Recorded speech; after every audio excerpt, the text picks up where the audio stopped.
Bom dia a todos. O meu nome é Ana. Eu tenho as minhas atividades junto à doutrina espírita no Lar Espírita Irmão André, em Belo Horizonte, no bairro Concórdia. E é com grande alegria que a gente se reúne à Fraternidade Espírita Jesus Amigo para mais um estudo. É um prazer estar aqui com vocês. Eu convido todos à prece inicial e logo em seguida passamos às considerações acerca do livro Fonte Viva.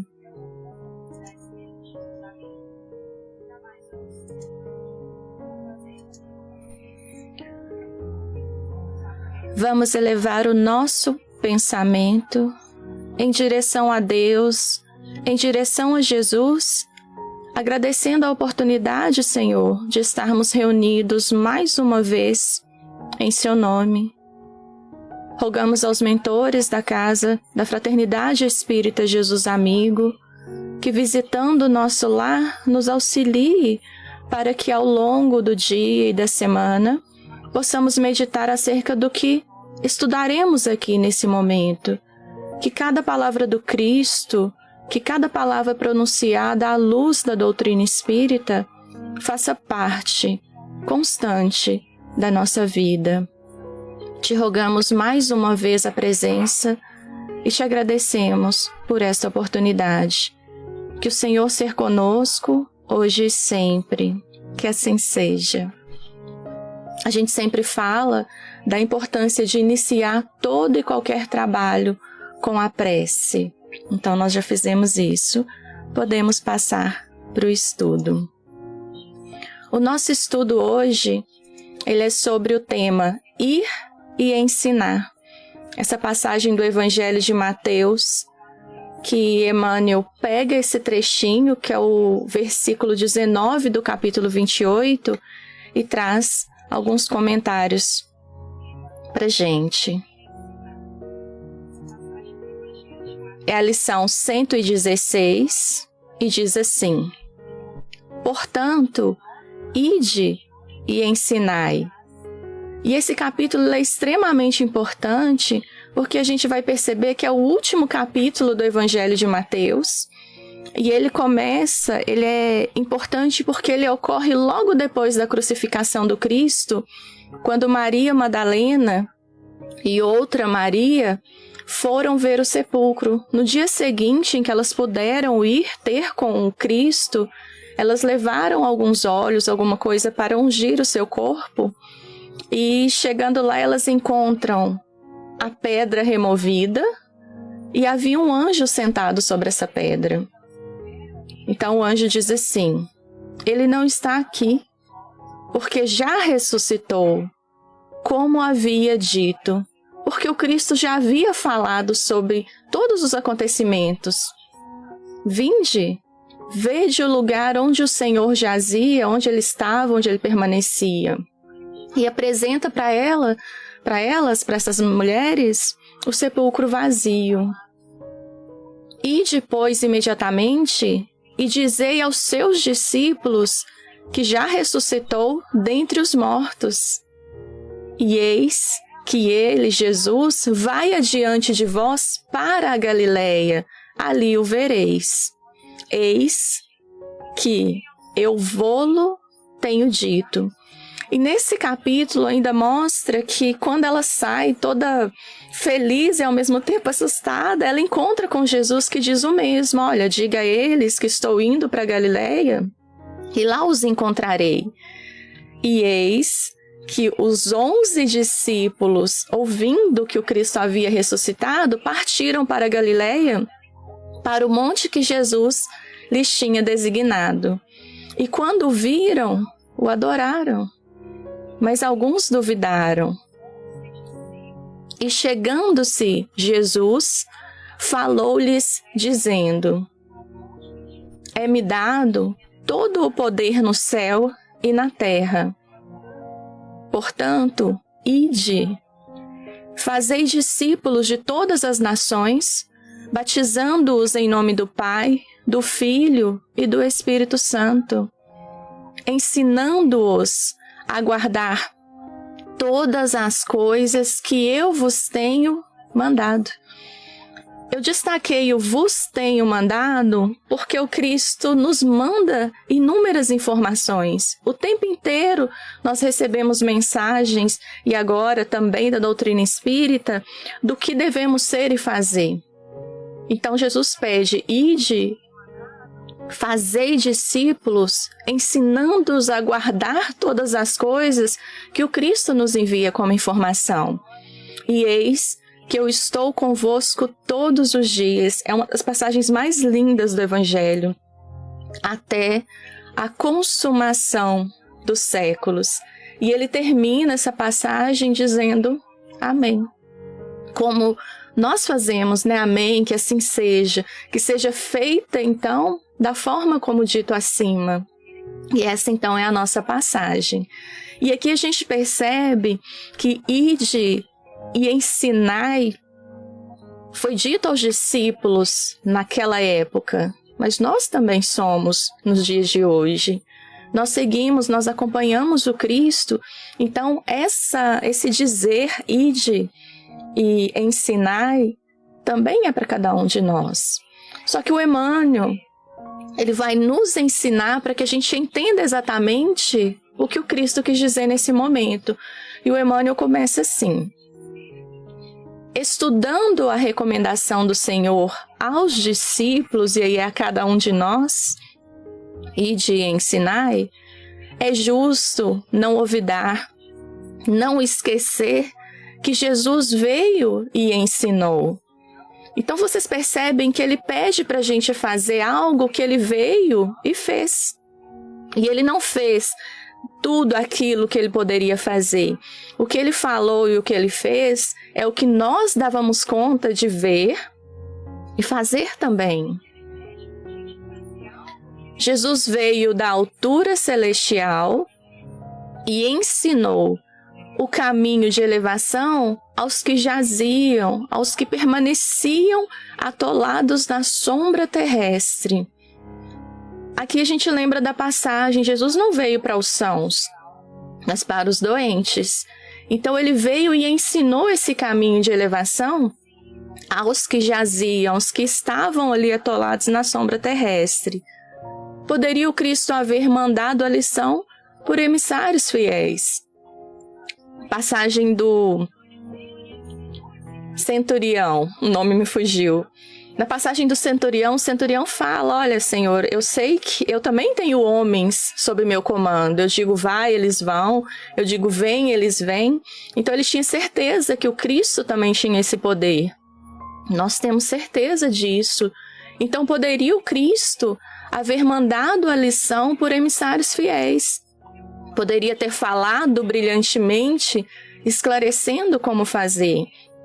Aqui é legal que falar brilhantemente deixa-se entender que, usando termos, né, intelectuais, aquele que a pessoa fala, nossa, fala bonito.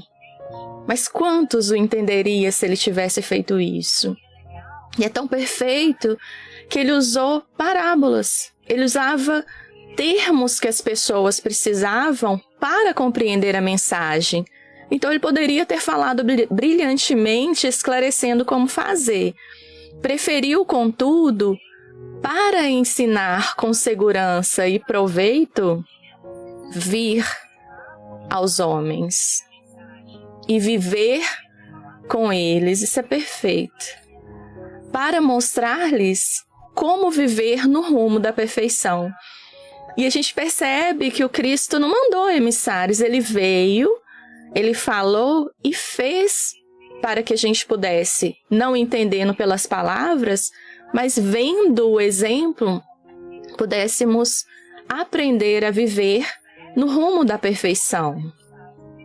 Para isso, ou seja, para mostrar como viver no rumo da perfeição, antes de tudo, fez-se humilde e simples na manjedoura. E essa humildade a gente percebe porque, conhecendo a autoridade moral do Cristo, ele poderia vir, né, com todo o seu exército, vir impondo, mas humildemente, de uma maneira simples, ele veio aos homens, em meio aos homens, e viveu com eles, na realidade deles. honrou o trabalho e o estudo no lar. E aqui é legal que o estudo no lar, a gente sempre lembra que o primeiro evangelho no lar foi feito por Jesus dentro da casa de Pedro, conforme a gente encontra essa informação no livro Jesus Amigo. Ó, Jesus no lar. E em plena atividade pública, então ele já tinha iniciado ali o seu trabalho, foi o irmão providencial de todos, amparando a cada um conforme as suas necessidades. Qual a passagem que me veio aqui à mente agora? A passagem da parábola do bom samaritano. Porque o bom samaritano, ele estava passando sua vida normal. Ele estava indo de Jerusalém a Jericó, que era a cidade onde tinha os negócios, onde ocorria o comércio. E vendo o homem caído, ele enxergou a necessidade daquele homem, mas o que ele teve que fazer? Olhar para dentro de si e ver o que eu posso fazer para amparar o homem caído na necessidade dele. Ele estava ferido, seminu, porque tinham roubado, inclusive, as roupas, e o homem bom samaritano deitou azeite sobre as feridas, enfaixou, colocou ele sobre o seu cavalo e levou para uma estalagem para que passasse uma noite ali de recuperação. Mas o interessante é que o bom samaritano seguiu a sua vida normal. Ele, a passagem ainda fala que ele deixou algumas moedas para pagar, para que o estaleiro pudesse cuidar dele até que ele retornasse. O que é interessante nisso? Ele amparou o homem caído na necessidade do homem caído. Ele olhou para dentro de si e viu o que ele podia fazer para as necessidades deste homem. Isso é olhar para a necessidade do outro e atendê-lo naquilo que ele necessita. Por isso a gente precisa se capacitar para enxergar as mazelas do outro, tendo recursos em nós podermos auxiliar. E aí nós lembramos dessa passagem do Evangelho segundo o Espiritismo, que fala dos infortúnios ocultos. Porque aqui, na tela anterior, a gente viu que eu olho para a necessidade do outro para atendê-lo. E aí o Evangelho diz assim, que nas grandes calamidades, a caridade se emociona e observam-se impulsos generosos no sentido de reparar os desastres. Então a gente fica com o coração ali emocionado e uma multidão de pessoas começam a auxiliar. Mas, a par desses desastres gerais, além deles, há milhares de desastres particulares que passam desapercebidos. Só tem como eu perceber determinados detalhes e desastres se eu estou junto àqueles. E aí eles falam, os desastres particulares que passam desapercebidos, os dos que jazem, os que permanecem sobre um grabato, que é um leito pequeno e miserável, sem se queixarem. Eles não reclamam, eles não pedem o auxílio por motivos inúmeros, mas não se queixam. Por isso as pessoas não ficam muitas vezes conscientes daquela necessidade. Mas se eu me coloco como Jesus fez, ir aos homens, ele veio aos homens, viveu com eles e percebeu a necessidade e o supre. E esses infortúnios discretos e ocultos são os que a verdadeira generosidade sabe descobrir sem esperar que peçam assistência. A única maneira, então, de eu descobrir esse infortúnio oculto é estar junto àqueles, estar junto à família, estar junto aos vizinhos, estar junto, vivenciando uma vida com aqueles em que o Cristo me pôs para exercer esse evangelho. Com indiscutível acerto, Jesus é chamado o Divino Mestre. Não porque possuísse uma cátedra de ouro, ou seja, uma oratória religiosa, púlpito, estivesse ali à frente, numa cadeira, como os professores ocupam hoje. Não porque fosse o dono da melhor biblioteca do mundo, e ele era, porque em sua mente já evoluída, com conhecimento intelectual e moral indiscutível, como diz o próprio Emmanuel, ele tinha esse dom. Não porque simplesmente exaltasse a palavra correta e irrepreensível, porque ele fazia isso. Mas não porque subisse ao trono da superioridade cultural, ditando obrigações para os ouvintes. E aqui a gente percebe que tudo isso ele fazia, mas ele não é indiscutivelmente o divino mestre por isso, mas sim porque ao sol ele edificou o próprio coração ao amor fraterno. Olha que lindo isso!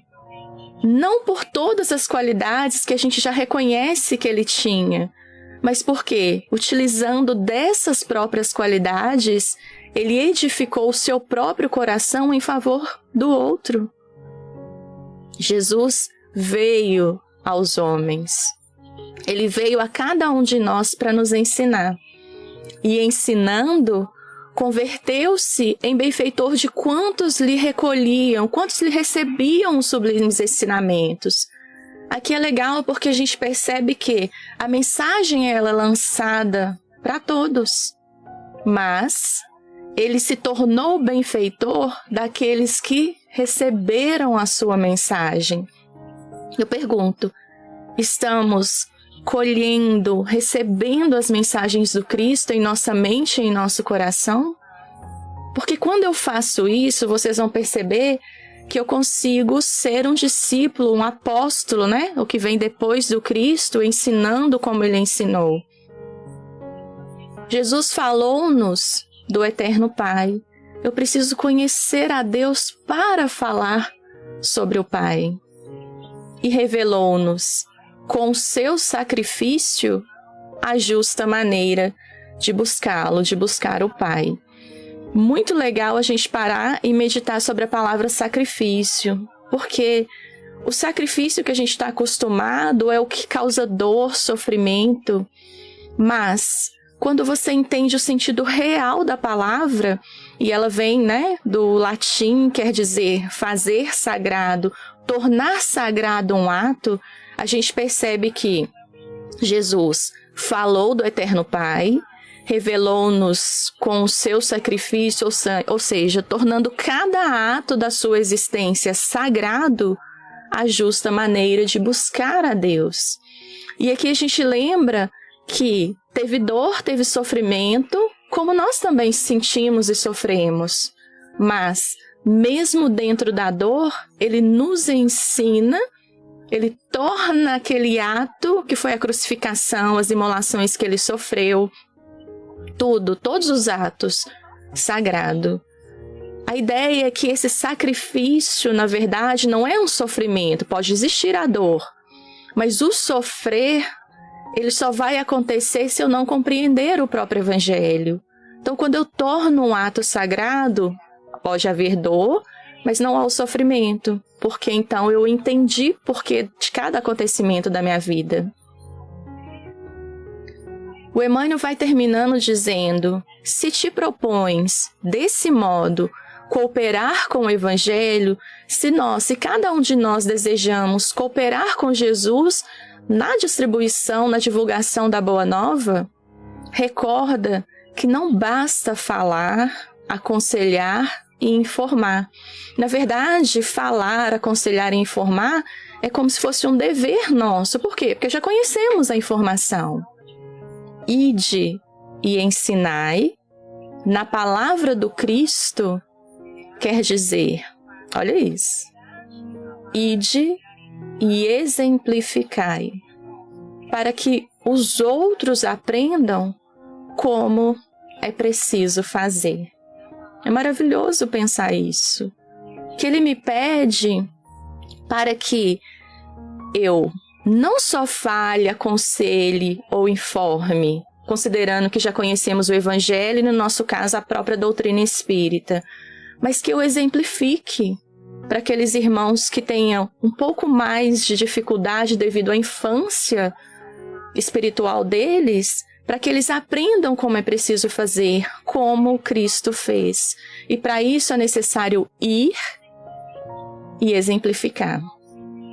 E eu lembrei da lição de ontem, das 9 horas, né? Que falava justamente sobre guardemos lealdade.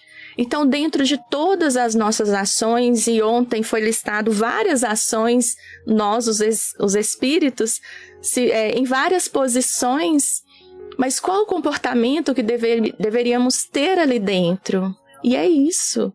Vocês percebem que cada lição vai nos direcionando a um bem muito maior, nos ensinando o que fazer, o que ser? E é isso. Ide e exemplificai. Porque às vezes as palavras não convencem, mas o exemplo arrasta. É linda a lição.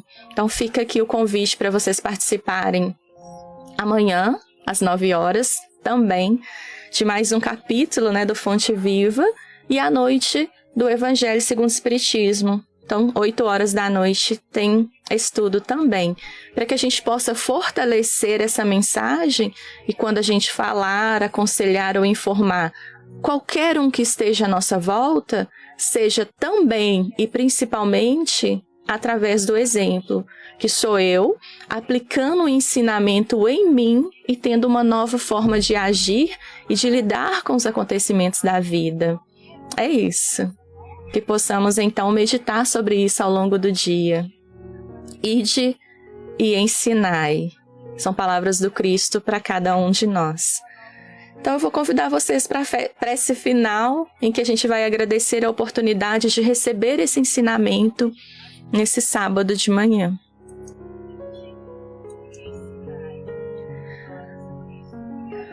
Divino Mestre Jesus, muito obrigada, Senhor, pela oportunidade da meditação junto ao Teu Evangelho. Agradecemos ao Emmanuel pelas considerações que nos auxilia a pensar sobre o que o Cristo disse e que possamos o quanto antes colocar todos esses ensinamentos em prática. Que tenhamos a tranquilidade que muitas vezes erraremos, mas levantar e continuar é o nosso dever. O Cristo veio até nós, o Cristo nos ensinou. E o Cristo pede, ide e ensinai, ide e exemplificai, porque já somos capazes de ser e fazer o que Ele nos pede. Então agradecemos, Senhor, por essa oportunidade e te rogamos mais uma vez que visite cada lar representado aqui nessa manhã, cada um daqueles que clamam pelo seu amor, cada um daqueles que já prepara o coração para receber a sua mensagem, e mesmo que não puderam participar no dia de hoje, mas que elevam diariamente o pensamento a Deus e suplica por auxílio. E que o Senhor permaneça conosco, hoje, agora e sempre. Muito obrigada pela presença de vocês. Fiquem todos com Deus. Tenham um ótimo fim de semana. Bom descanso, bons estudos, boa vida em família. Fiquem com Deus.